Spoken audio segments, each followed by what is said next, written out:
mon colonel,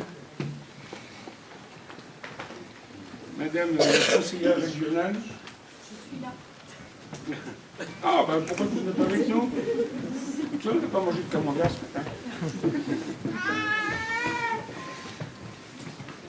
Monsieur le conseiller départemental, mesdames, messieurs les élus de Creil, mesdames, messieurs, en vos grades et qualités, et je voudrais saluer tout particulièrement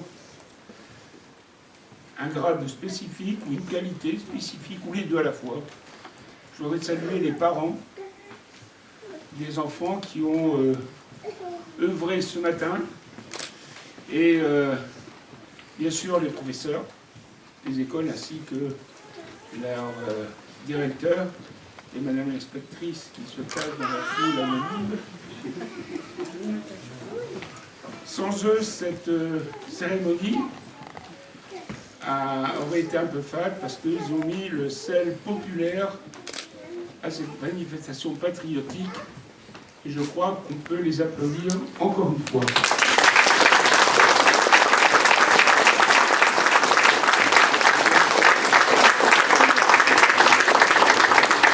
Chers amis, je suis heureux, et les élus de Creil avec moi, de vous voir en nombre aujourd'hui, tous rassemblés autour du travail de mémoire qui est et qui doit être le nôtre, pour nous rappeler qu'il y a 78 ans, l'armistice de la Seconde Guerre mondiale était signé, laissant la place à l'espoir d'une paix enfin retrouvée au lieu des champs de guerre et des camps de concentration. Cette mémoire, elle restera vivante et vibrante tant que nous saurons nous en passer le flambeau. Elle s'est incarnée aujourd'hui dans la jeunesse de notre ville à travers les élèves de 2 classes de l'école Albert Camus qui ont souhaité partager avec vous leur travail et leur effort. Après les avoir écoutés tout à l'heure au Monument de la Paix, j'aurai le plaisir de leur remettre dans quelques instants une distinction, certes honorifique, mais chargée de sens pour un éléphant comme moi, sens du petit veilleur de mémoire. Je vous le disais, la mémoire est précieuse, mais elle est aussi fragile.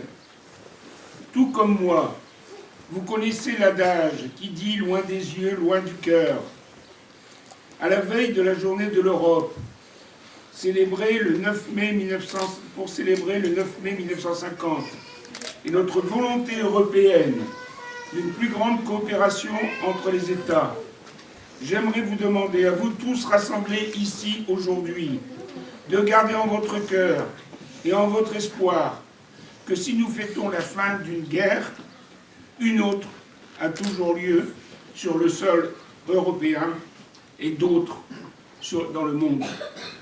Une guerre faite de crimes odieux qui dure et perdure et à laquelle nous devons éviter l'écueil de nous habituer comme un problème de fond pour lequel nous ne pourrions rien et devant lequel nous finirions par détourner les yeux. Oui, il faut regarder en face ce qui se joue en ce moment, à 2 heures d'avion de chez nous.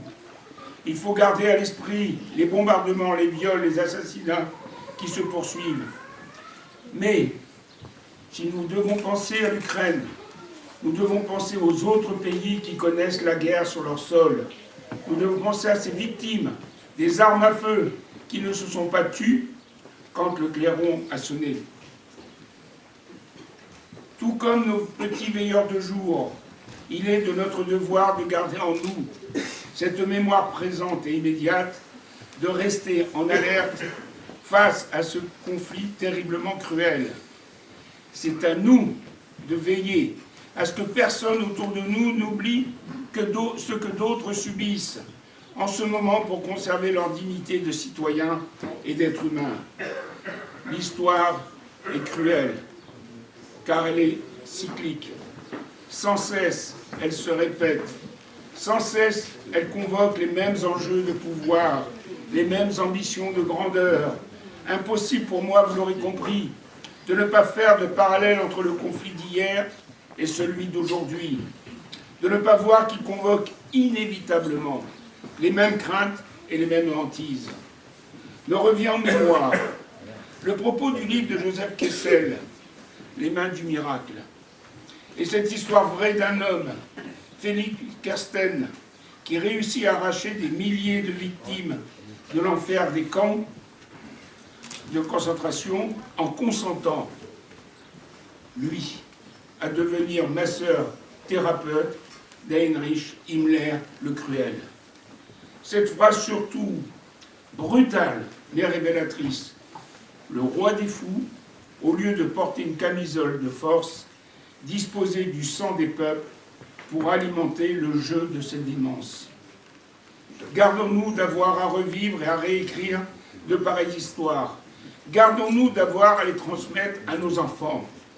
C'est pour cela que les villes jumelles de Creil se sont réunies à Marle le week-end dernier. Je rentre de cette ville jumelle, je suis rentré hier soir. Et nous avons décidé de travailler pour la paix. Et à Marle, ils ont planté le poteau de la paix. Vous l'avez devant le... Ici, voilà. Et ils ont offert à chaque ville jumelle une reproduction, bien sûr, en miniature, de ce poteau. Et sur chaque côté, il est écrit dans les langues des villes jumelles que la paix règne sur le monde.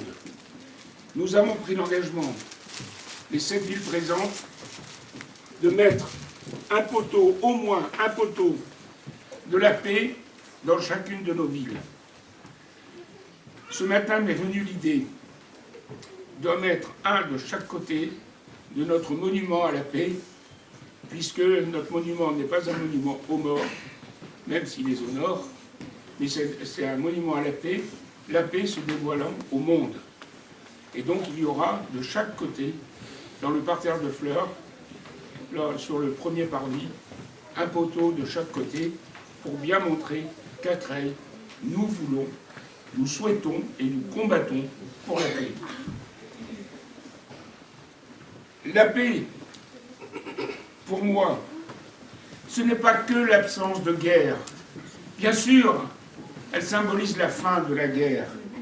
Pour moi, la paix, c'est un état d'esprit, c'est une volonté, c'est de la bienveillance vis-à-vis de l'autre, c'est la confiance dans l'autre, c'est aussi la justice. Tout ça associé, c'est écrit sur le fronton de nos mairies. C'est la fraternité. La paix est fille de la fraternité. Puissons vivre en fraternité pour avoir la paix. Je vous remercie.